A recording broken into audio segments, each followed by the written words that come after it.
आज प्रभु ने हमारे लिए बहुत कुछ रखा है और वो आज हमें मिलेगा। और कई बार हमें लगता है कि आज जो हम क्या सुनने वाले हैं, हम सब बहुत एक्साइटेड रहते हैं।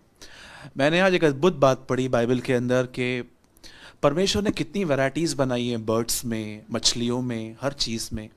लेकिन जब परमेश्वर इज़राइलियों को खाना दे रहा था तो उसने एक ही खाना दिया था, मन्ना। और कुछ समय के बाद प्रभु ने उनको नॉनवेज भी दिया था। लेकिन सच बात यह है कि वो जो मन्ना था, भले वो एवरीडे 40 साल एक ही खाना था, लेकिन वो एवरीडे फ्रेश था। ज़रूरी नहीं है कि हम हर बार नए रेवलेशन सुने, पर महत्वपूर्ण बात यह है कि हमारे पास हमेशा फ्रेश अनॉइंटिंग में वर्ड ऑफ गॉड आए। तो मैं आप सबों का इस लाइव में स्वागत करता हूं और मैं जानता हूं आज का वर्ड बहुत इम्पॉर्टेंट है। और इससे पहले कि हम वचन आपके साथ शेयर करें, अगर हो सके तो आप इस वीडियो को अपने वॉल पे, अपनी आईडी पे शेयर करें। और अगर आप किसी ग्रुप से ज्वाइन हैं तो आप वहाँ भी कर सकते हैं, ताकि और भी लोग खुदा का कलाम सुन पाएं। और आज इस समय में जब दुनिया एक बहुत टफ टाइम से गुजर रही है, खुदा का कलाम ही है जिसे पकड़कर हमें एक होप मिलती है। आप सभी जानते हैं कि मैं वर्ड थोड़ा लेट स्टार्ट करता हूं, पर उससे पहले मैं हमेशा आपको किसी विषय पर काउंसिल करता हूं, काउंसलिंग देता हूं, ताकि हम मसीह में बने रहें, खुदा में बने रहें। और आज भी मैं आपके साथ एक विषय पर शेयर करता हूं। और आज जो मैं शेयर करना चाहता हूं, इसमें ऐसा नहीं है कि मैं परफेक्ट हूं, मैं सिद्ध हूं, क्योंकि ये गलतियां मैं भी करता हूं। और बहुत बार तो लॉर्ड इज़ माई विटनेस, कभी कभी मुझे एक दिन के बाद पता चलता है, ऑन द स्पॉट नहीं, कि मैं इस सिन में आया हूं। वैसे ही मैं आज आपको कुछ समझाना चाहता हूं। मैं चाहता हूं आप सब अभी ध्यान दें और परमेश्वर के वचन को बहुत ध्यान से सुनें। आप जानते हैं, हम कई बार खुदा का कलाम सुनने के बाद, प्लीज़ मैं आपसे विनती करता हूं, अगर आप कुछ भी काम कर रहे हैं या आपके आसपास कोई बैठा है, तो सब बातों पे ध्यान हटाकर आप कुछ समय तक आज वर्ड पे ध्यान दीजिए। ये आपके लिए बहुत इम्पॉर्टेंट है। आप सभी जानते हैं कि हम परमेश्वर का वचन सुनने के बाद बहुत बार निर्णय ले लेते हैं कि आज से हम अपनी प्रेयर लाइफ ठीक करेंगे, आज से हम स्टडी बढ़ाएंगे। कई सारे जवानों ने मुझे उस दिन जो मैसेज मैंने डाला था, क्या मूवीज़ देखना सिन है, और मैंने आज जब चेक किया तो आई थिंक 850-900 कमेंट्स आए थे। तो अब एक एक का पढ़ना तो पॉसिबल नहीं हो पाता है, लेकिन फिर भी मैंने एक नज़र घुमाई थी और मैंने कई लोगों को देखा कि जिन्होंने ये कहा था कि हाँ, मूवीज़ देखते हैं, पर हम अब से नहीं देखेंगे। देखिए, मैं आपको एक बात समझाना चाहता हूँ यहाँ पर। आप कोई भी निर्णय अपनी ताकत से न लें। इस बात को याद रखिए, कई वादे हमने प्रभु से की थे, कई वाचाएं प्रभु से हमने बांधी थी, पर आप देखिए हम उन्हें कीप नहीं कर पाए, क्योंकि हमें जिस समय टेम्पटेशन आया हम वापस गिर गए, क्योंकि हमें ग्रेस नहीं मिला। मैंने कभी भी ये नहीं कहा है आज तक कि अगर मैंने पाप कर दिया तो मैं कमज़ोर था। ये तो अपने गुनाह को छुपाने का एक रास्ता मिल जाता है हमें। हमें यह कहना चाहिए कि हमें परमेश्वर का अनुग्रह नहीं मिला वहां पर। और परमेश्वर का अनुग्रह क्यों नहीं मिला, सुनिए। क्या आपने अपने लाइफ में कभी ऐसा समय देखा है कि एक समय था कि आपको परमेश्वर ने बात की, आपने निर्णय लिया, आपने प्रभु से मांगा कि अब मैं ये सब नहीं करना चाहता, मुझे अनुग्रह दे, पर जब टेम्पटेशन की बारी आई तब आप गिर गए, आपको मदद नहीं मिली।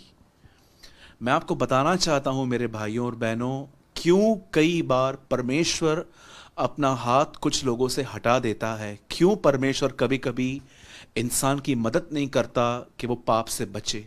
क्यों बाइबल बताती है कि जब शैतान ने यीशु से कहा मुझे पतरस चाहिए, तो यीशु ने ये नहीं कहा कि नहीं तू उसे नहीं ले सकता, लेकिन यीशु ने पतरस से कहा कि शैतान ने तुझे मांगा है कि तुझे गेहूं के नाई फटके, पर यीशु ने उसके लिए ये प्रार्थना नहीं की थी कि वो बचे। प्रभु ने कहा तू गिर, यहां पर तेरा गिरना जरूरी है, लेकिन जब तू उठे तो अपने भाइयों को स्थिर करना। कभी आपने इस बारे में सोचा कि क्यों हम कई बार अपने पुराने स्वभाव में चल जाते हैं, क्यों अपने ओल्ड नेचर में आ जाते हैं? क्यों? रीज़न इज़ वेरी सिंपल, बहुत साधारण सी बात है। क्योंकि हम घमंड करते हैं, इसीलिए हमें अनुग्रह नहीं मिलता। कई लोगों के अंदर एक ख्याल, कई लोगों के अंदर एक क्वेश्चन होता है कि ब्रदर, मुझे ग्रेस क्यों नहीं मिला, मुझे अनुग्रह क्यों नहीं मिला। आप सभी जानते हैं अनुग्रह क्या होता है। अनुग्रह एक ऐसी ताकत है जो पवित्र आत्मा एक व्यक्ति को देता है, जिसे पाकर इंसान पाप को बहुत इजीली ना कह देता है। मैं आज भी जानता हूँ, जब मैं प्रभु में नहीं था तो मैं बहुत मूवीज़ देखता था, पर अब मुझे मूवीज़ से, मतलब जो अनक्लीन मूवीज़ हैं, मैं नहीं कहता हूँ Christian movies like passion of the Christ या सेंट पीटर, ऐसी बहुत सारी अच्छी मूवीज़ भी आती हैं जो बहुत बाइबल बेस पे हैं, पर कुछ जो आजकल जो मूवीज़ चल रही हैं बॉलीवुड, हॉलीवुड, या ऐसी कॉमेडीज़ जिसमें बहुत गंदी गंदी बातें की जाती हैं, नॉनवेज बातें, डबल मीनिंग बातें, ऐसों से मुझे घृणा आती है। मैं वहाँ पर बैठ नहीं पाता हूँ। किसने मुझे अनुग्रह दिया इन बातों से निकलने का? परमेश्वर ने, अपनी आत्मा के द्वारा। पर क्यों परमेश्वर कई लोगों की मदद नहीं करता, उसका रीज़न जानते क्या है? क्योंकि अब वो घमंड कर रहे हैं। अब आप पूछेंगे भाई किस बात पर घमंड? मैं आपको बताता हूं आज एक ऐसा घमंड जो बहुत कम लोग जानते हैं। और याद रखिए, घमंड की सबसे बुरी बात जानते हैं क्या है? वो हमेशा आप में कहेगा मैं तुझ में नहीं हूं। वो हमेशा आपको ये कहेगा कि नहीं नहीं नहीं नहीं नहीं, तेरी कोई गलती नहीं है। वो देख, वो बंदा क्या कर रहा है, वो बहन क्या कर रही है। उसकी एक बैड क्वालिटी है, बहुत गंदी चीज़ है उसके अंदर ये, कि वो कभी भी आपको रियलाइज नहीं करवाएगा कि आप गलत हो। अब मैं आपको जिस प्राइड की बात कर रहा हूं, मुझे लगता है इस प्राइड से बहुत कम लोग वाकिफ हैं। ऐसा लिखा गया है कि यीशु ने प्रेयर के लिए एक दृष्टांत बताया। दृष्टांत भी नहीं कह सकते इसे, मैं कहूंगा कि यीशु ने एक एग्जाम्पल लिया। दो लोग मंदिर में प्रार्थना कर रहे थे, एक फरीसी था और दूसरा चुंगी लेने वाला, टैक्स कलेक्टर। उन दिनों में टैक्स कलेक्टर का नाम बहुत खराब होता था। इवन जब यीशु जक्कई के घर में जा रहे थे तो बहुत लोग कुड़कुड़ा रहे थे कि यीशु उस पापी के घर में क्यों जा रहा है। आप पढ़ सकते हैं कि यीशु ने लूका 18 अध्याय में दो व्यक्तियों के लिए बताया, ये दोनों दुआ कर रहे थे। और फरीसी की प्रार्थना देखिए, वो कहता है प्रभु मैं प्रार्थना करता हूं, मैं फास्टिंग करता हूं, मैं ये करता हूं, मैं वो करता हूं, मैं आमदनी का 10वां देता हूं। और दूसरे आदमी ने, ऐसा लिखा गया है कि अपनी आंखें स्वर्ग की ओर उठाना भी नहीं चाहा, उसने कहा हे प्रभु मैं पापी हूं, मुझ पर दया कर। इन दोनों की दुआओं को सुनकर यीशु कहते हैं जो ये दूसरा व्यक्ति है यही धर्मी ठहरा और अपने घर स्वर्ग आया। मैं आपसे पूछना चाहता हूं, क्या था उस पहले आदमी में कि उसकी प्रेयर रिजेक्ट की गई? आप जानते हैं इस आदमी के अंदर क्या प्रॉब्लम थी? कई लोग कहते हैं वो फरीसी था। हर फरीसी बुरा नहीं होता। निकोदेमुस नामक एक व्यक्ति था जो यीशु मसीह से मिलने आया था। ऐसा लिखा गया है कि जब यीशु मर रहे थे और उठाए जा रहे थे, मतलब जब यीशु मारे गए और जब उनकी बॉडी लेके जा रहे थे, तो वो उनके साथ खड़ा था। हर फरीसी खराब नहीं कह सकते। पौलुस कहता है मैं फरीसी था, पर एक समय था वो चेंज हुआ। आप जानते हैं उस फरीसी के अंदर एक ऐसी बात थी जो आज बहुत सारे विश्वासियों में पाई जाती है। सबसे पहले मैं बताना चाहता हूं, फरीसी सिर्फ एक व्यक्ति नहीं है, फरीसी एक आत्मा है। और ये याद रखना, इस आत्मा का एक काम है, लोगों को अंदर रहकर वो लोगों को कंपैरिजन करना सिखाती है। देख तू उससे बेहतर है, तू उससे अच्छा जानता है, तू उससे अच्छी प्रेयर करता है, तू पुराना बिलीवर है, तूने बैप्टिज्म ले लिया है। मैं आपको बताना चाहता हूं इस आदमी के अंदर एक प्राइड था, और वो था कि मैं आज्ञा को मानता हूं। मेरे भाइयों और बहनों, आप देखते हो कभी कभी हमारे अंदर ये घमंड घुस के आता है कि जब आप देखते हो कि एक आदमी है जो व्यभिचार कर रहा है, अगर एक आदमी को आप देख रहे हैं जिसने जो जुआ खेल रहा है, या आप एक ऐसे व्यक्ति को देखते हो जो बहुत सारी गलत बातें करता है, तो कई बार हम अपने मुंह से नहीं कहते हैं, लेकिन अपने अंदर ही सोच लेते हैं कि खुदा ने मुझे कितना बचाया है, मैं ऐसा नहीं हूं। देखिए, परमेश्वर को धन्यवाद देना एक अलग बात है, पर अपने आप में यह सोचना कि मैं इससे बेहतर हूं, ये प्राइड है। मैंने कितने सारे लोगों को देखा है जिन्होंने बहुत अच्छी शुरुआत की थी बाइबल के अंदर भी, और मैंने लिविंग एग्जाम्पल्स भी देखे हैं इन दिनों में जिन्होंने बहुत अच्छी शुरुआत की थी। मैं आपको एक सत्य घटना बताता हूं। मैं जहां पर रहता हूं उस प्लेस का नाम है उल्लास नगर। और मेरे कुछ दूरी पर एक और प्लेस आती है जिसका नाम है डोंबिवली। वहाँ पर हमारे एक मित्र थे, और जब मैंने सेवा शुरू की थी तो मुझसे कुछ 6-8 महीना पहले उन्होंने भी एक अच्छी मिनिस्ट्री स्टार्ट की। काफ़ी सारे लोग उनके पास आते थे, और एक बार उन्होंने मुझे कहा कि सूरज भाई, क्या आप मेरे चर्च में प्रीचिंग के लिए आओगे? मैंने कहा यस ब्रदर, मैं बिल्कुल आऊँगा। और जब मैं वहाँ पर गया तो मैंने 45 मिनट्स या 50 मिनट्स वहाँ पर प्रीचिंग की। मुझे इतना भी याद है कि मैंने वहाँ पर जीसस के पीछे, यीशु मसीह के पीछे चलने का एक संदेश दिया था, और काफ़ी लोगों ने उसको सुना। पर मुझे नहीं पता था कि उस चर्च के अंदर कम से कम एक प्रचारक को 1.25 घंटा बोलना पड़ता है, 1 आवर 15 मिनट्स। तो मैं 50 मिनट में बोल के मैं बैठ गया, तो अब 25 या 20 मिनट और पड़े थे, तो वो उठे और उन्होंने उसको कवर किया। और जब मैं उनको देख रहा था, उनकी प्रीचिंग में इतना प्राइड था, इतना प्राइड था अपने ओबीडेंस के ऊपर। जब वो लोगों को सिखा रहे थे तो मैं फील कर पा रहा था कि इस आदमी के अंदर बहुत प्राइड है अपने ओबीडेंस का। वो कुछ बातों से बाहर निकले थे तो उन बातों को बहुत प्राइड से कह रहे थे। तब मीटिंग पूरी होने के बाद जब हम उनके चर्च के एक बाजू के रूम में हम जब लंच खा रहे थे, तो मैंने उनको कहा कि मैं आपसे कुछ अकेले में बात करना चाहता हूँ। तब उन्होंने मुझे कहा हाँ आप बोलिए। तब मैं उनके साथ बैठा तो मैंने उनको बोला कि मैं आपके इस तरीके से बिल्कुल भी एग्री नहीं हूँ। हमें परमेश्वर के लोगों के सामने इस तरह नहीं रहना चाहिए, और रियल लाइफ में भी इस तरह नहीं रहना चाहिए। तब उन्हें ऐसा लगा कि मैं उनको जो समझा रहा हूँ वो अनबिब्लिकल है, पर मैंने ज़्यादा कुछ उनको बोला नहीं, मैं चला आया। उसके 8 या 9 महीने के बाद मुझे ये बात पता चली कि अब उस चर्च के अंदर बहुत कम लोग हो गए हैं। और जब मैंने दोबारा मुझे वहाँ पर न्योता दिया गया तो मैंने बहुत सारे लोगों को वहाँ पर बैठे हुए नहीं देखा जिनको मैंने पहले देखा था।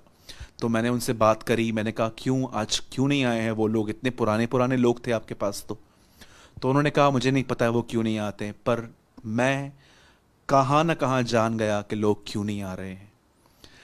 देखिए, ज़्यादा लोग आएंगे तो वो प्रभु की कलीसिया है, ऐसा भी नहीं होता। लेकिन मैं आपको एक बात बताना चाहता हूँ, घमंड आपके ऊपर आपके अभिषेक को खत्म कर देगा। जब भी आपको किसी चीज पे विक्ट्री मिलती है, आपको और नम्र बनना है और खुदा को यह कहना है कि खुदा मैं तुझे धन्यवाद देता हूं क्योंकि मैं अपनी मेहनत से नहीं, मैं आपके अनुग्रह से उठा हूं। लेकिन अगर आप प्रभु को धन्यवाद नहीं देते, उसे महिमा नहीं देते, तो आपके भीतर एक प्राइड जमा होगा जो आपको कंपेयर करना सिखाएगा कि आप उसकी तरह नहीं हो, और स्लोली स्लोली आपकी अनॉइंटिंग चली जाएगी। और मैं आपको सच कहता हूं, आपके सुनने वाले आपसे ही बोर हो जाएंगे। वो कहेंगे इतना लंबा सरमन हम नहीं सुन सकते, क्योंकि मैं ये बिलीव करता हूं एक anointed ministry, a ministry who given by God, जो परमेश्वर देता है, मैं कभी बिलीव नहीं करता हूं कि वो मिनिस्ट्री बोरिंग हो सकती है। आप और मैं अगर एक ऐसी जगह पे जाएं जहां पर जीसस प्रीच कर रहा है, जहां पॉल प्रीच कर रहा है, आपको लगता है हमें नींद आएगी? बिल्कुल नहीं आ सकती। मैं आपको बताना चाहता हूं, एक अनॉइंटेड मिनिस्ट्री का जानते हो एक अच्छी चीज क्या होती है? जब वो वक्ता बोलता है तो आपको मन करता है कि ये और बोले, ये चुप न करे, ये और संदेश दे। मेरे भाइयों और बहनों, मैं आपसे सिर्फ ये कहना चाहता हूं, घमंड से बचिए। अगर आपको परमेश्वर अच्छा बना रहा है, प्रभु को सारी महिमा मिले। लेकिन अगर आपने आज्ञा पालन के बाद, जब आपको प्रभु ने कुछ कहा और वो आपने पूरा किया प्रभु के अनुग्रह से, और उसके बाद जब आपके अंदर ख्याल आ रहे थे कि तू कुछ है, अब अगर आपने ये ख्याल रखे, मैं आपको बताना चाहता हूं, डे बाय डे आपके ऊपर से ग्रेस हटेगा और आप कुछ जगहों पे प्लस और कुछ जगहों पे बिल्कुल माइनस दिखेंगे। इसीलिए मैं आपको बताना चाहता हूं मेरे भाइयों और बहनों, घमंड से बचिए। मुझे बहुत पसंद है ये बात कि जब शैतान यीशु को कहाँ ले जाना चाहता था जंगल में, तो लिखा है कि वो सब उसको ऊपर ले गया क्योंकि वो परखा जाए। मुझे हमेशा ये बात दिखाई देती है वचनों के अंदर कि यीशु को वो ऊपर ले गया, लेकिन यीशु ऊपर खड़े रहकर भी बिल्कुल उसके थॉट्स में नहीं आया, और परमेश्वर में नीचे ले जाता है। जब उसने देखा प्रभु यीशु ने जगह ही ऊपर बैठा है पहाड़ पे, तो यीशु ने कहा नीचे उतर। शैतान आपको ऊपर ले जाएगा कि तू कुछ है, लेकिन खुदा हमेशा आपको कहेगा निचली जगहों पर आ, नीचे उतर। कितने लोग हैं यहां पर, मुझे बताइए, इज्जत न मिलने पर आपको तकलीफ होती है? आपने बहुत काम किया लेकिन आपको कोई अप्रिशिएट नहीं कर रहा है, सबको लगा कि नॉर्मल काम किया और आप हर्ट हो रहे हो। क्यों? क्योंकि मैं बताना चाहता हूं आप एक मूर्ति पूजक हैं, और जानते हो मूर्ति कौन है? मूर्ति आप हो, और आप समय की पूजा करते हो। जब आपको लोग बर्थडे विश नहीं करते, क्यों आपको तकलीफ होती है? Tell me. कई लोगों को देखो, अगर आप उनको बर्थडे विश नहीं करोगे ना, आपसे वो इतने रूठ जाएंगे। क्यों? मेरे भाइयों और बहनों, जब भी कलीसिया जाएं तो दुआ करें कि आज आपका पास्टर आपका नाम पुलपिट से न ले, आपको कलीसिया के अंदर कोई भी स्पिरिचुअल न जाने, हर एक आपको नॉर्मल जाने। कभी आपने देखा है जैसे कॉलेज के अंदर लड़का लड़की, कुछ लड़कियां बाल खोल के जाती हैं, कुछ लड़के ऐसे कपड़े पहन के जाते हैं। इंटेंशंस क्या होते हैं उनके अंदर? यही कि हम नोटिस किए जाएं, हम सेंटर ऑफ अट्रैक्शन बने। वैसे ही चर्च के अंदर भी आप देखिए, लोग इस गंदी आत्मा को लेके जाते हैं कि लोग उन्हें देखें, लोग उनसे पूछें, उनके कामों को अप्रिशिएट किया जाए। मुझे बहुत पसंद है ये वचन। एक्चुअली ये वचन भी नहीं कह सकते, लेकिन मैं कहूंगा कि ये एक छोटी सी बात मुझे खुदा ने समझाई थी।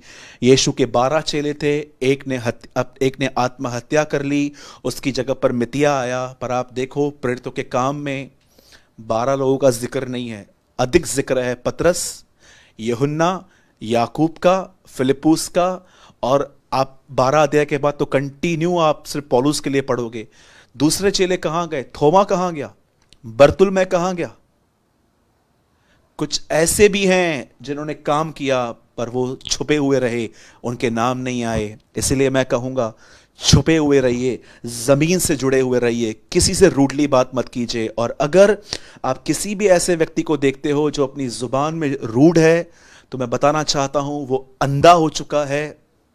क्योंकि पतरस में लिखा गया है भक्ति, भाईचारे पर भक्ति, भक्ति पर प्रेम। आप देखोगे कंटिन्यू फ्रूट्स के लिए लिखा गया है।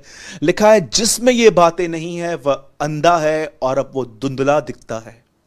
इसीलिए बचिए। परमेश्वर अभिमानियों का विरोध करता है परंतु दीनों पर अनुग्रह करता है। दीन व्यक्ति का मतलब होता है अपने आप में शून्य, पुअर इन स्पिरिट। एक गरीब व्यक्ति जो जानता है जो कुछ है वो खुदा का है। सिर्फ वो बोलता नहीं है, पर वो अपने माइंड में भी वही बातें सोचता है कि जो दिया है मुझे खुदावन ने दिया है और मैं घमंड नहीं करूंगा। जरा सोचो, अगर आप किसी ऐसे व्यक्ति को बैगर कहो, भिखारी कहो, जैसे सूट बूट पहना है, बहुत अच्छे शूज पहने हैं, अच्छा सेल वो यूज करता है, अगर आप उसको बोलो ओ बैगर, तो क्या वो आपको छोड़ेगा? क्यों? क्योंकि वो न केवल बॉस है, लेकिन वो अपने माइंड में भी ओवर थिंकिंग रखता है, अपने बारे में एक हाई थिंकिंग रखता है कि हाँ मैं कुछ हूं। लेकिन आप जानते हो, अगर आप एक भिखारी को भिखारी कहोगे तो वो आपको कुछ नहीं कहेगा, क्योंकि वो सिर्फ बाहरी तौर से भिखारी नहीं, पर वो अपने मन में भी बैगर है। Blessed are the poor in spirit. Translation कीजिए इसे हिंदी में, धन्य है वे जो गरीब हैं आत्मा में, स्वर्ग का राज्य उनका है। एक गरीब व्यक्ति के अंदर जो वो जानता है कि मेरा कुछ भी नहीं है, मैं खुदा का हूं और उसने जो दिया है अपने अनुग्रह से दिया है, और वो किसी बात पे घमंड नहीं करता। अगर आपको लोग कुछ कहते हैं और आपको हर्ट होता है, तो मैं आपको बताऊंगा आपको चुप रहने की जरूरत है, ताकि आप मरो, अपना क्रूस उठाओ और उसके पीछे चलो और उसमें गिने जाओ। मैं जानता हूं बातें कड़वी हैं, लेकिन अगर हम नहीं कहेंगे तो मैं आपको बताना चाहता हूं बहुत बड़ा नुकसान है। मैंने लास्ट 5 इयर्स में जितनी शादियां टूटते हुए देखी हैं, मैंने कभी नहीं देखी थी। और मैं आपको बताना चाहता हूं, न केवल नॉन क्रिश्चियंस पर क्रिश्चियंस की मैंने मैरिज डिवोर्स होते देखा, और मैंने 90% रीजंस देखे डिवोर्स के। प्राइड, ब्रदर इसको बात करने की तमीज़ नहीं है, भाई इसको बात करने की तमीज़ नहीं है, ब्रदर ये ज़ुबान चलाती है, भाई ये ज़ुबान चलाता है, ब्रदर ये ऐसा करती है, भाई ये भी ऐसा करता है। ये जो मुंह मारी हुई ना, इसने घर तोड़ दिए हैं लोगों की। डिस्कशन करना, आर्ग्यूमेंट्स करना एक स्पिरिचुअल व्यक्ति की साइन नहीं होती है। जब लोग यीशु मसीह को कुछ भी बोलते थे तो वो उनके सामने खड़ा नहीं होता था कि तुमने ऐसा कैसे बात की, तुमने ऐसा कैसा बोला। वो चुपचाप से निकलता था। इवन कुछ चीजें ऐसी हैं जो गॉस्पल्स में नहीं, लेटर्स में लिखी गई हैं कि जब यीशु को गाली पड़ती थी, पतरस कहता है उसने गाली के बदले गाली नहीं दी। जरा सोच सकते हैं, आज कोई आपको बस में या तो ट्रेन में या तो रिक्शा में अगर आपको ऐसे कोई टच भी कर देता है, मैं नहीं कहता हूं कि अगर आपको कोई जानबूझ के टच करता है तो उससे हम नम्रता से बर्ताव करें, हम उसे स्ट्रिक्टली कह सकते हैं कि प्लीज़ आप अपनी लिमिट्स क्रॉस मत करो। लेकिन कभी कभी आपने देखा है कि जो लोग ऐसे ही, जिनका ध्यान भी नहीं था और उन्होंने आपको हर्ट किया, जैसे कभी कभी आप ट्रेन में जाते हैं तब किसका हाथ आपको लग जाता है और हम सुना देते हैं। हम लोग कई बार रास्ते में जब कीचड़ उड़ती है हम उनको सुना देते हैं। मेरे भाइयों और बहनों, निकलिए प्राइड से, बी अ हम्बल पर्सन। आज का कलाम बहुत ही औसम है और आज कुछ अनाउंसमेंट्स भी हैं आपके लिए। जैसे कि आप सभी जानते हैं कि आज की मीटिंग का नाम है सेकंड इनिंग, दूसरी पारी। और आज जितना नाम मज़ेदार है, मैं बिलीव करता हूं उतना वर्ड भी आपके लिए है आज। और आज का वर्ड विशेष उन लोगों के लिए है जिनको फील होता है कि ब्रदर मैं ठंडा हो चुका हूं। ठंडा होने का मतलब है, ल्यूकवार्म होने का मतलब है एक ऐसा व्यक्ति जो कुछ समय पहले प्रभु से बहुत प्यार करता था जब वो नया नया था, बट इन दीज डेज अब जीसस उसको इतना अट्रैक्ट नहीं करता। विशेष उन लोगों के लिए है जो लोग अपना पहला सा प्रेम वापस पाना चाहते हैं। जमा हो जाइए सब, मैं बिलीव करता हूं कि खुदावंद आज आपसे बात करेंगे। आइए, मैं चाहता हूं इससे पहले कि हम मीटिंग स्टार्ट करें, मैं चाहता हूं आप सब अपना फ़ोन लेफ्ट हैंड में पकड़िए और अपना दाहिना हाथ स्वर्ग की ओर उठाइए और अपनी आंखें बंद करें।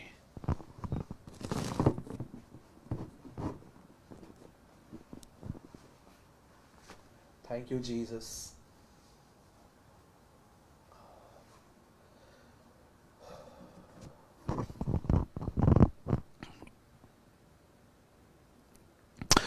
हमारे जीवित और महान स्वर्गीय पिता, आकाश और पृथ्वी के मालिक, हमारे दाता, हमारे प्रभु, तू ही हमारा पहला और सच्चा प्यार है। हम तेरी शुक्रगुजारी करते हैं क्योंकि तूने अपने आप को हमारे लिए दे दिया। तूने हमारे लिए अपना खून बहाया ताकि हम क्षमा हो सके। तूने हमारे लिए कोड़े खाए ताकि हम चंगे हों।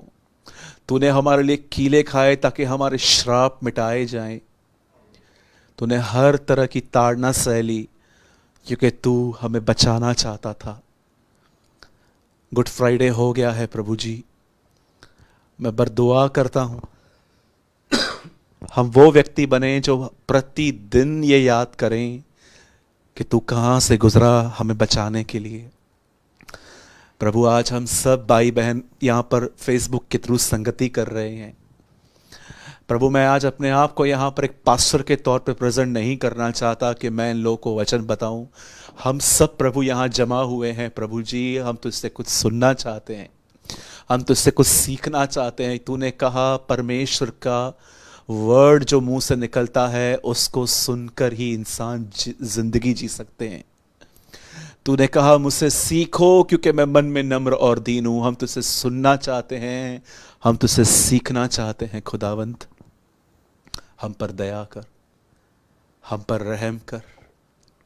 तेरी बहुत सारी बेटियां इस समय यहाँ हैं, तेरे बहुत सारे बेटे यहाँ पर हैं जो आज तेरे सामने प्रभु अपनी आंखों को बंद करके तेरी ओर देख रहे हैं कि प्रभु हम आज भी उतने सीरियस नहीं हैं जितना तू हमें पाने के लिए सीरियस है। मैं दुआ करता हूँ खुदा बाप, मैं प्रार्थना करता हूँ खुदावंत, आज हमें अपनी आत्मा से भर दे। तूने कहा जब मैं लकड़ी पे चढ़ाया जाऊंगा तो मैं सबको अपनी तरफ खींच लूंगा। आज हमें अपनी तरफ खींच। दाऊद की तरह हम भी कहते हैं, मुझे जिला ताकि मैं तेरे पीछे दौड़ने पाऊं। हमें आशीष दे, हर एक पर दया कर। खुदावंद, हम सबको अपना प्रेम का बपतिस्मा दे। Baptize us in your blessed love O lord. We give you all the glory, honour and praise. हम आपको सारी स्तुति, प्रशंसा, महिमा और आदर देते हैं और इस दुआ को यीशु मसीह नासरी के नाम में मांगते हैं पिता, आमेन, आमेन। हम सब खोलेंगे 2 पीटर दूसरा पतरस, उसका आखिरी अध्याय, 3 अध्याय।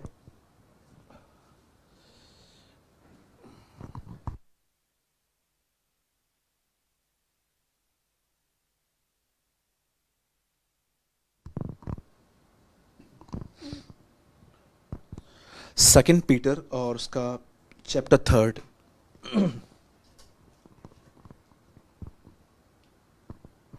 तीसरा अध्याय, उसका लास्ट वर्ड मैं आपके लिए पढ़ रहा हूं और हमारी स्क्रीन पर आपके लिए है।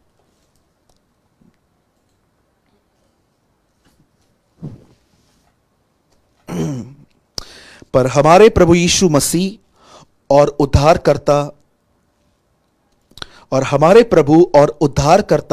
यीशु मसीह के अनुग्रह और पहचान में बढ़ते जाओ। उसी की महिमा अब भी हो और युगानुयुग होती रहे, आमीन, आमीन। 1 सेकेंड।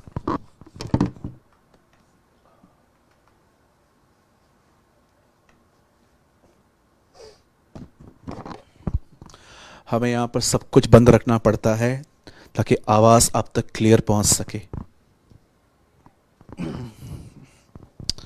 आइए मैं स्टार्ट कर रहा हूं। और आज जैसे आप सभी जानते हैं, अनाउंसमेंट हुई थी कि आज वर्ड जो है वो है सेकंड इनिंग। मैं चाहता हूं आप सब ध्यान दीजिए।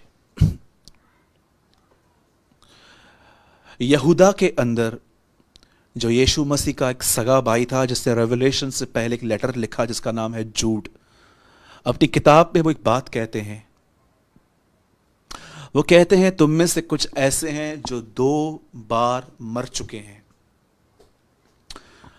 मेरे भाइयों और बहनों, 2 बार मरने का अर्थ क्या होता है? अगर आप नहीं जानते हो ये वर्ड तो मैं आपके लिए कोट करता हूं। द बुक ऑफ जूड, यहूदा की पत्री, और उसका एक ही अध्याय है।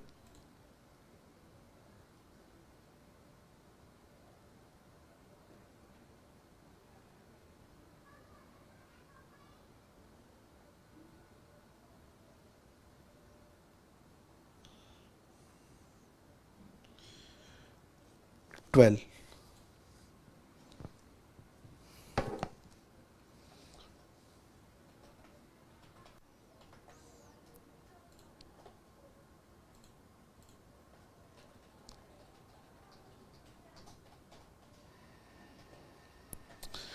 मैं बिल्कुल लास्ट लाइन पढ़ रहा हूं। वे 2 बार मर चुके हैं और जड़ से उखड़ गए हैं।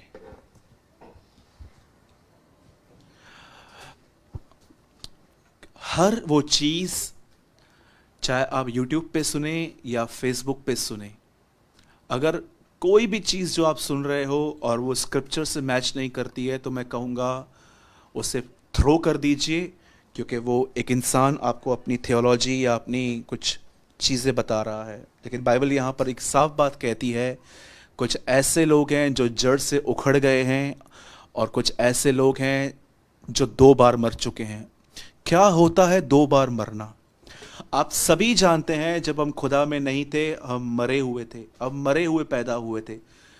इंसान का एक भाग है आत्मा और इंसान का एक भाग है शरीर और एक बात है प्राण। जब हम पैदा हुए तो हमारा सोल ठीक था, हमारा बॉडी ठीक था, लेकिन हम आत्मा में मरे हुए थे।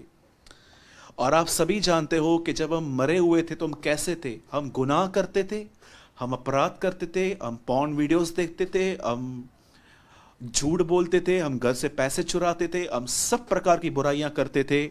और उसके बाद भी हमें महसूस नहीं होता था कि हम गलत कर रहे हैं। लेकिन जब मसीह हमारे जिंदगी में आया, जब यीशु मसीह का सुसमाचार आपको मिला और आप किसी चर्च में गए तो आपने वहां पर वर्ड सुना और आपको पता चला कि आप गुनाह में हो, प्रभु ने आपको जिलाया। लेकिन हुआ क्या? कुछ समय के बाद आपके जीवन में कुछ ऐसा हुआ, जैसे कि आज देखिए, आजकल बहुत सारे लोग जो हैं वो फेसबुक पे मिलते हैं, चैट करते हैं, नंबर पास करते हैं, मिलते हैं, व्यभिचार भी कर लेते हैं, और आप देखिए उसके बाद क्या होता है, वो एक मरे हुए से लोग होते हैं, क्योंकि वो खुदा की मर्जी के बाहर थे। मैं ऐसे बहुत सारे लोगों को जानता हूं, एक समय था जब उनके पास कोई काम नहीं था, जब वो खुदा में आए उनको काम मिल गया, काम मिलने के बाद वो कमाने लग गए, और आज वो अपने काम में इतने बिजी हैं कि वो पूरी तरह से स्पिरिचुअली डेड हो चुके हैं, उनको उनके लिए पैसा ही सब कुछ बन चुका है। मैं आपको कुछ और भी बातें बता सकता हूं कि कैसे एक व्यक्ति स्पिरिचुअल डेडनेस में पूरी तरह से मर जाता है।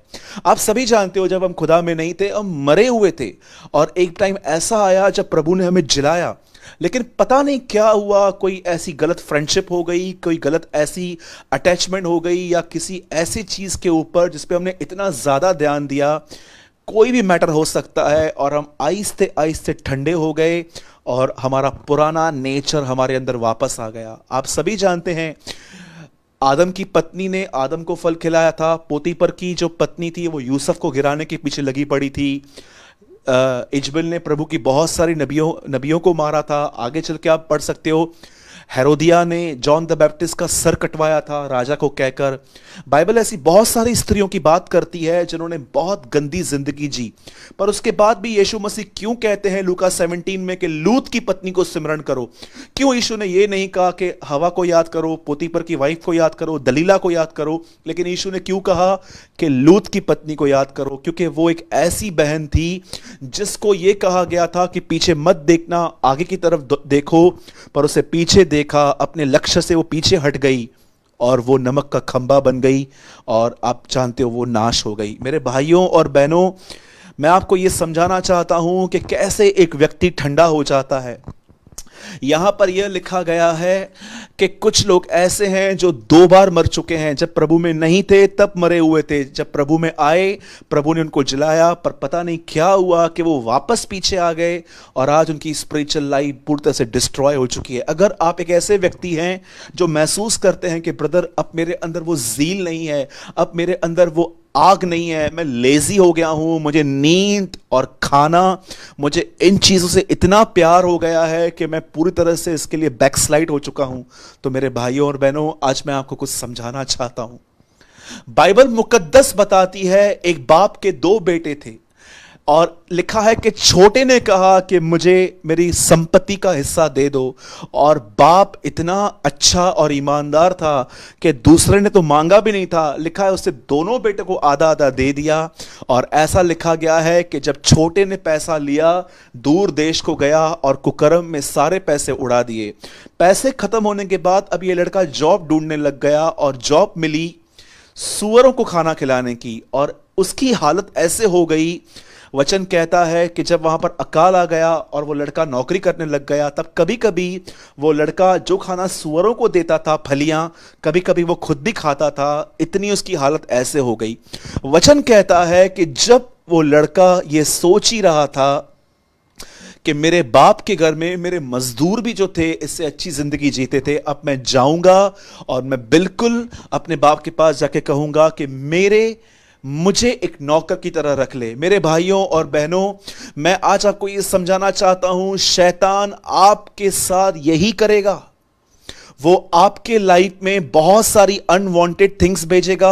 वो कभी कभी मेरी बहनों आपके लाइफ में ऐसे लड़कों को भेजेगा जो खुदा की तरफ से नहीं है। मेरे भाइयों, वो आपके लाइफ में भी कोई ऐसी बहन भेज सकता है जो खुदा की तरफ से नहीं है, और वो आपको अटैचमेंट में जोड़ने की कोशिश करेगा, या कई बार वो आपकी जिंदगी में कुछ बातें लेकर आएगा। और मैं आपको बताना चाहता हूं, ये बैकस्लाइडिंग बहुत स्लो है। कई बार आपको लगेगा कि नहीं, चीजें बिल्कुल ठीक है, मैं चर्च जा रहा हूं, मैं प्रेयर करता हूं, मैं अन्य भाषा में बात करता हूं। अगर आपके साथ ये बातें होंगी भी ना, वो आपको थोड़ी सी भी बनक नहीं पड़ने देगा कि आप गलत हो, आप गलत जगहों पे चले गए हो। ये बैकस्लाइडिंग बहुत स्लो है, कभी कभी इंसान को पता ही नहीं चलती। और एक समय ऐसा आ जाता है कि जब हम पाप कर बैठते हैं तब डेविल हमारे अंदर यही थिंकिंग डालता है कि अब तू खुदा से दूर हो चुका है, अब खुदा तुझसे प्यार नहीं करता, अब तू बिल्कुल वैसा नहीं है, तूने बपतिस्मा लेकर पाप किया है, तूने ये किया है, तूने वो किया है। आपने देखा खुदा से दूर रहकर इस लड़के की मेंटालिटी कैसे बन गई थी। अब वो अपने आप को बेटा नहीं, अब वो अपने आप को एक मजदूर समझ रहा था। पर मैं आपको बताना चाहता हूं मेरे भाइयों और बहनों, मैं आज दुआ करता हूं यीशु मसीह के उस जलाली और पाक नाम में, यदि कोई भी व्यक्ति यहां पर मुझे देख रहा है जिसे ऐसा महसूस होता है कि ब्रदर मैंने पाप किया है, मैं खुदा से दूर हो चुका हूं, मैं अब वैसा नहीं हूं, मैं इन सारे बंधनों को, इन सारे विचारों को, lord I break it, I break in Jesus. मैं जानता हूं कि हम भले ही खुदा से दूर हो गए हैं या हम वैसी नजदीकी नहीं महसूस करते जैसे हम पहले थे, पर मैं आपको बताना चाहता हूं ये थिंकिंग जो है ये खुदा की तरफ से नहीं है। आप जानते हो जब उस बेटे ने डिसाइड किया कि वो वापस लौटेगा, और लिखा है जब वो दूर ही था तब उसके बाप ने उसे देखा, वो उसकी तरफ दौड़ गया। मेरे भाइयों, मेरी बहनों, आपने पूरी बाइबल के अंदर कहां पर भी परमेश्वर को दौड़ते हुए देखा था? कहां नहीं देखा होगा, सिवाय इसके मैं आपको बताना चाहता हूं, इस गेट पर एक बच्चा आया था वापस, पौलुस नहीं आया था। मैं जानता हूं अगर हम होते तो हम यह सोचते कि प्रभु शायद पौलुस से मिलने के लिए ऐसे भागा होगा, क्योंकि पौलुस से बहुत मार खाई होगी, पतरस के लिए भागा होगा। पर मैं आपको बताना चाहता हूं, परमेश्वर यहां पर एक बैकस्लाइडर को रिसीव करने के लिए भागा था। पर पौलुस के लिए नहीं भागा था कि वो बहुत बड़ा मिशनरी, उसे बहुत सारे काम किए थे इसलिए वो प्रभु वहां पर भागा। पर बाइबल बताती है एक बैकस्लाइडर, एक ऐसा बेटा जो पहली इनिंग जो पूरी खराब कर चुका था, अब वो वापस लौटा, तब बाप उसकी तरफ दौड़ा। और ऐसा लिखा गया है पवित्र शास्त्र में, पुराने नियम में लिखा गया है, प्रभु मूसा से कहते हैं पीछे हट, झूठियां उतार, क्योंकि ये पवित्र भूमि है। हम पुरानी वाचा में नहीं जीते, हम नई वाचा में जीते हैं, जहां पर गंदे कपड़ों के साथ उसे गले लगाया गया, उसे चूमा गया, उसे यह नहीं कहा गया कि जा पहले बात ले ले, पहले नहा ले। मैं आपको बताना चाहता हूं मेरे भाइयों और बहनों, आप में से जितने भी लोग मुझे देख रहे हैं, परमेश्वर नहीं कहता है कि परफेक्ट होकर आओ। प्रभु आज भी आप में से जितने लोग ठंडे हो गए हैं, आपको कहता है चले आ, लौट आ, मैं तुझे गले लगाऊंगा, मैं तुझे चूमूंगा, मैं तुझे प्रेम करूंगा। मेरे भाइयों और बहनों, आप उसके हैं, आपको अपने आप को कंडेम करने का भी कोई हक नहीं है। मैं कई लोगों से कहता हूं आप कैसे हो, कहते हैं मैं पापी हूं, मैं बुरा हूं, मैंने ये किया है, मैंने वो किया है। मैं आपको एक एग्जांपल देना चाहता हूं। मेरे हाथ में एक चीज है, इसे मैंने अपने पैसों से अगर खरीदा है, और आप मुझे कहते हो सूरज भाई ये चीज बड़ी घटिया है, थर्ड क्लास है, वर्स्ट है, पैथेटिक है, मैं आपको एक बात कहना चाहता हूं, चीज मेरी है, मैं कुछ नहीं कह रहा, आप क्यों कह रहे हो? किसने आपको हक दिया कि आप इस चीज को बुरा कहो? बाइबल बताती है उसने तुम्हें अपने लहू से खरीदा है, अब तुम अपने नहीं हो, क्योंकि दाम दिए कर मोल लिए गए हो। अगर आप उसके हो तो आपका क्या हक है उसकी बनाई हुई चीज को बुरा कहने का? बहुत सारे लोग अपने आप को कंडेम करते हैं, मैं घटिया हूं, मैं ये हूं। आप जानते हो क्यों आप, कई बार लोग आपको पसंद क्यों नहीं आते? क्योंकि आप अपने आप को पसंद नहीं करते हो।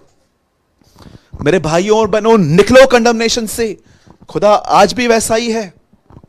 पतरस कहता है उसकी पहचान में बढ़ते जाओ। यह परमेश्वर की पहचान है कि वो आपसे प्रेम करता है। और आप जानते हो जब इस बेटे को ग्रहण किया गया, स्वीकार किया गया, बाइबल ऐसा बताती है इसके लिए पार्टी बनाई गई।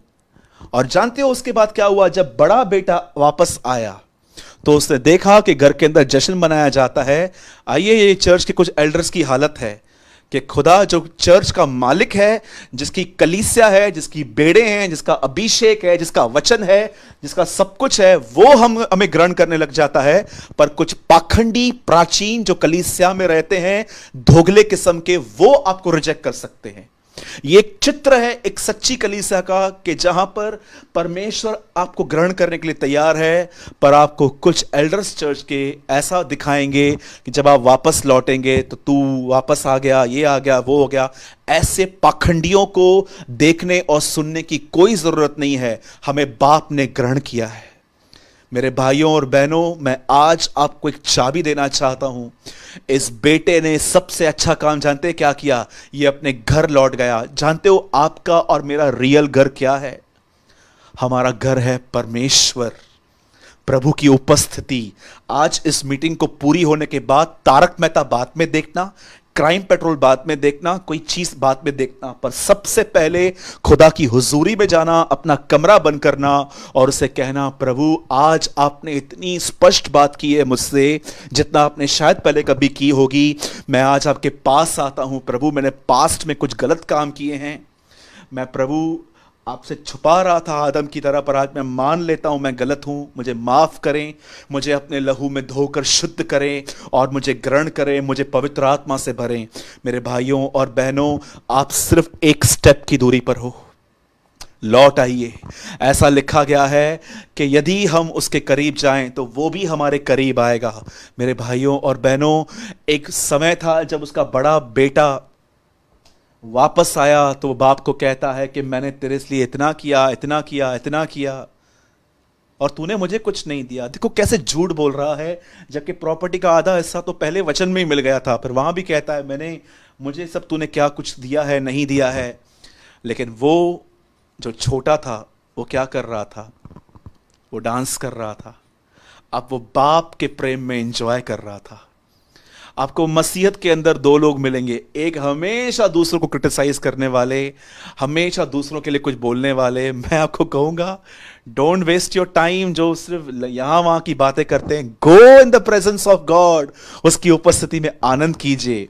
और मैं आपको बताना चाहता हूं, इट्स अ लिटिल हिंट। सबसे पहले इस स्टोरी का शुरुआत इस तरह होता है, सबसे पहले छोटा घर के बाहर था और जानते हो अंत में बड़ा बेटा नाराज होकर चला गया। अंत में बड़ा बेटा चला गया और बाप इतना दयालु है, पहले उसको मना रहा था, अब इसको मना रहा है। ये हमारा परमेश्वर है। इससे पहले कि मैं आज का वचन समाप्त करूं, मैं आपको एक आखिरी बात अंकल बिली ग्राम की बताना चाहता हूं। Oh Jesus, thank you for your presence Lord.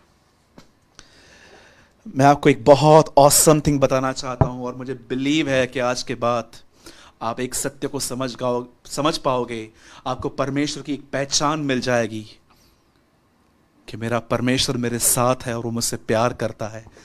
पाप हो जाने के बाद भी मैं सिर्फ एक कदम की दूरी पर हूं कि मुझे उसके पास लौट जाना है। मैं बहुत हद तक अंकल बिली ग्राम के सरमन्स में सुनता आया हूं और मैं उनका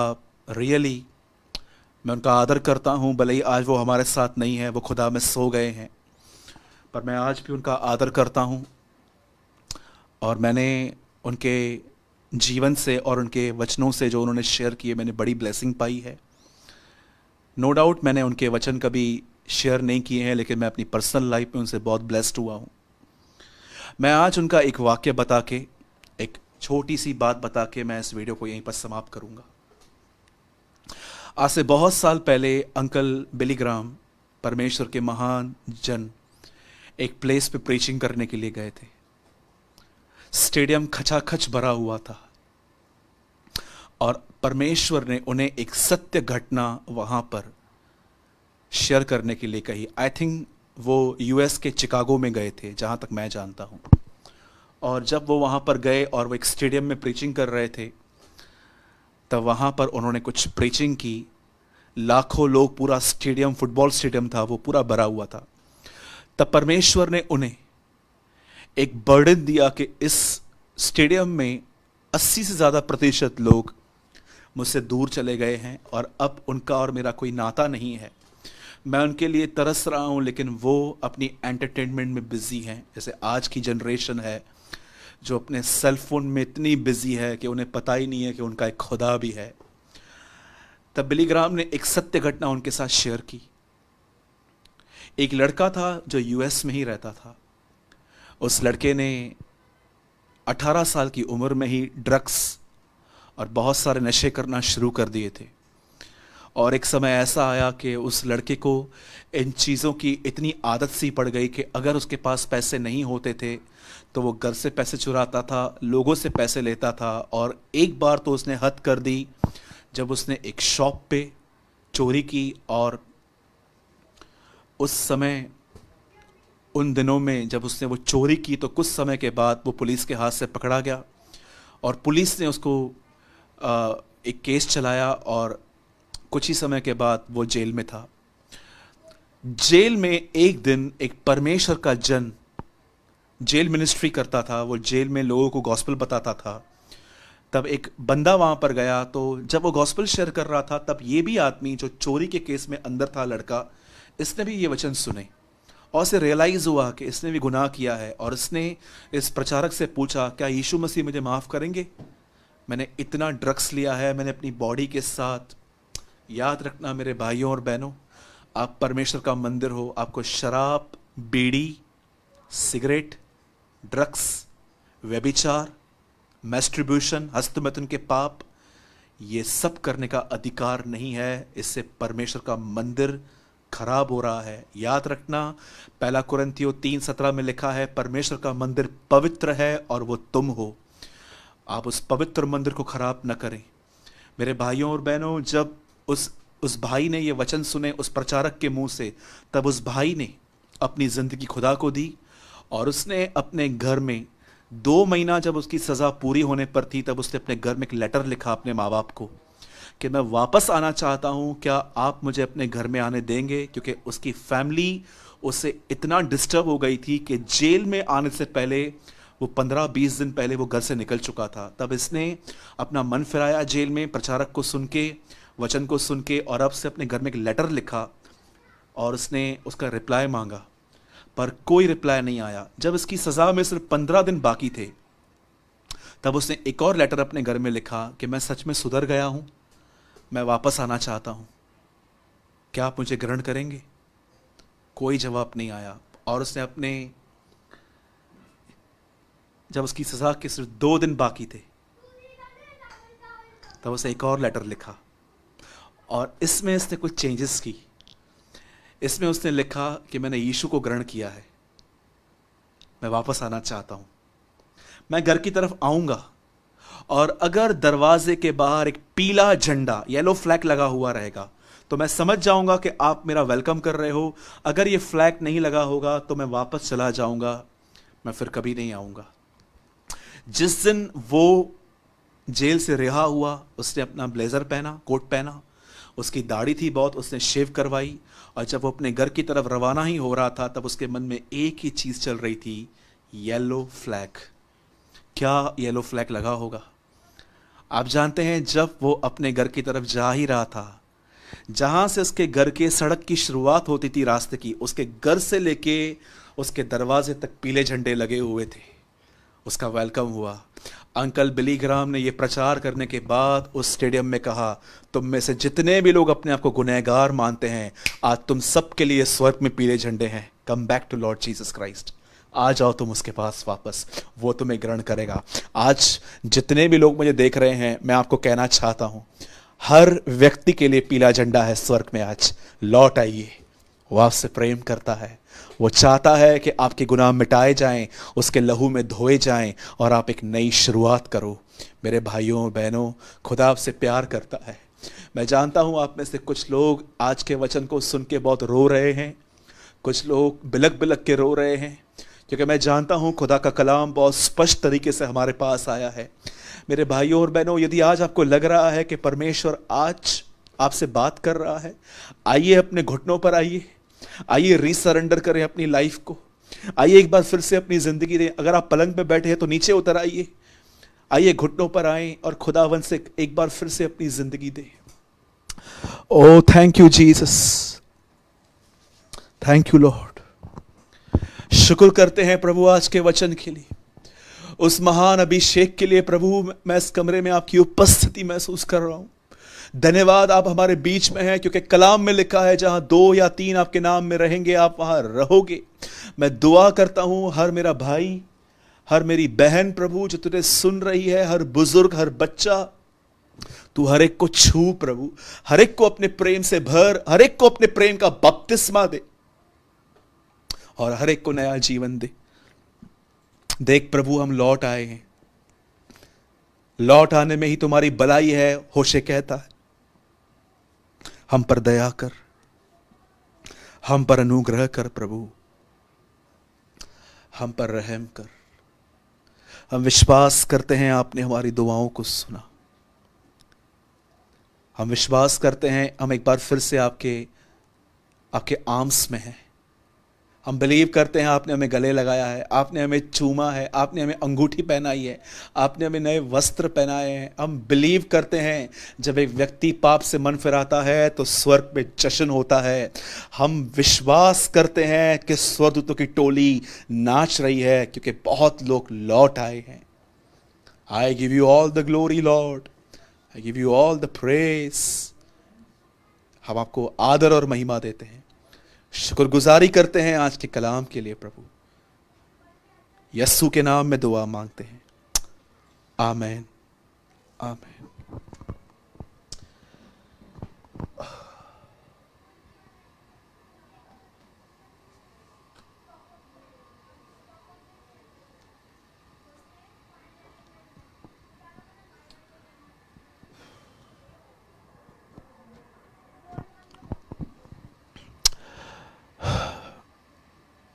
थैंक यू लॉर्ड जीसस। हम प्रभु को धन्यवाद देते हैं उसके महान प्रेम के लिए। आइए अपना हाथ उठाएं। Come on, lift your right hand. Lord thank you, thank you for this blessed presence, for this blessed anointing Lord. Thank you for this real work of the Holi spirit. Thank you Lord for this second inning Lord. इस दूसरी पारी के लिए धन्यवाद जो आपने हमें शुरू करने में मदद की। हम आज भी कहते हैं हम तेरे खून से धर्मी ठहरे हैं प्रभु, और कोई हमारा धर्मीपन हमसे छीन नहीं सकता। हम बिलीव करते हैं हमारे वस्त्र धुल गए हैं प्रभु। हम आपको आदर देते हैं। मेरे भाइयों और बहनों, इससे पहले कि हम समाप्त करें, मैंने आज मॉर्निंग में एक न्यूज़ देखी हमारे प्राइम मिनिस्टर की।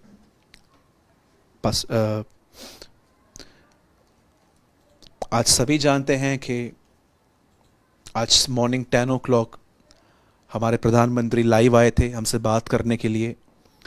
और आप सभी जानते हैं कि लॉकडाउन और बढ़ा दिया गया है, ये 3 मई तक चलने वाला है। अब परमेश्वर ने हमें समय दिया है ताकि हम उसके और करीब जाएं। परमेश्वर आपसे प्रेम करते हैं और आज आप वापस लौटे हैं। Please study his word and pray. अपने आप को दुआ और कलाम में व्यस्त रखें। और एक और चीज़ जो मैं आपको कहूँगा, हम एक बहुत टफ टाइम से गुज़र रहे हैं। मैं आपको बताना चाहता हूँ, आज जब मैंने हमारे प्राइम मिनिस्टर का आज पूरा स्पीच मैंने उनकी सुनी, तब उन्होंने बंद करने से पहले 7 पॉइंट्स बताई थी जिन पे हमें ध्यान देना है। मुझे नहीं पता है कि आप में से कितने लोगों ने ध्यान दिया। 5वीं पॉइंट जो उन्होंने बताई वो थी, एक दूसरे की मदद करो। मेरे भाइयों और बहनों, जब तक लॉकडाउन नहीं ख़त्म होता मैं इस अनाउंसमेंट को करता रहूँगा और मुझे इसमें कोई शर्म नहीं आती। कुछ लोग भले मेरे लिए गलत भी सोच सकते हैं कि ये लोग कुछ मांग रहे हैं, लेकिन खुदावंद जानता है, वो हमारे दिलों को जानता है। मैं फिर से आपको कहना चाहता हूँ, लोगों की मदद करें, उनकी सहायता करें। और मैं आपको बताना चाहता हूँ, हम एवरी डे एक मिनिस्ट्री कर रहे हैं, एवरी सिंगल डे। एक मिनिस्ट्री ये है कि हम एवरी डे खाना बनवाते हैं, और जो लोग रास्ते पर सोते हैं, जिसमें बहुत सारे लोग 60 साल से ऊपर हैं, हम उनके साथ खाना बांटते हैं। और जितने भी लोग ऐसे हैं जो रोज़ कमाकर रोज़ खाते हैं बेचारे, हम उन तक भी अनाज पहुंचाते हैं। मेरे भाइयों और बहनों, आप स्क्रीन पर एक नंबर देख रहे हैं, 9822170886। अगर आप चाहें तो आप हमें इस नंबर पे व्हाट्सएप कर सकते हैं। ये कॉलिंग नंबर नहीं है, अगर आप इस पे कॉल करेंगे हम नहीं उठा पाएंगे। अगर आप चाहें तो आप इस पे व्हाट्सएप कर सकते हैं और हम आपको बैंक अकाउंट भेजेंगे। और आप चाहें तो आप यहाँ पर गरीबों के लिए कुछ दे सकते हैं ताकि हम उनकी सहायता करें। हमारे पास आज भी ऐसे बहुत सारे लोग हैं जो बिस्किट खाना खा के सो जाते हैं, उनके पास खाने के लिए नहीं है। हम कुछ लोगों तक पहुँचे हैं, लेकिन बहुत सारे लोग हैं जो कांटेक्ट में आ रहे हैं और जिनके बारे में गांव के गांव ऐसे हैं जिनके पास खाना नहीं पहुंचा है। जितना हमारे पास मदद आएगी हम उतना आगे बढ़ पाएंगे। यदि आप कुछ भी मदद करना चाहते हैं तो आप इस नंबर पे हमें कांटेक्ट करें। व्हाट्सएप के थ्रू, और हम आपको अकाउंट भेजेंगे। और मैं आपको ज़रूर एक बात कहूँगा कि कृपया अपना हाथ बढ़ाइए, क्योंकि हमारे पास तो कुछ है, पर कुछ ऐसे भी हैं जिनके पास कुछ भी नहीं है खाने के लिए। प्लीज़ इनकी हेल्प करें। और ये बात मैं आपको इसलिए कह रहा हूँ क्योंकि मैं थोड़ा बहुत जानता हूँ कि जब भूख लगती है और खाना नहीं होता तो क्या हालत होती है इंसान की।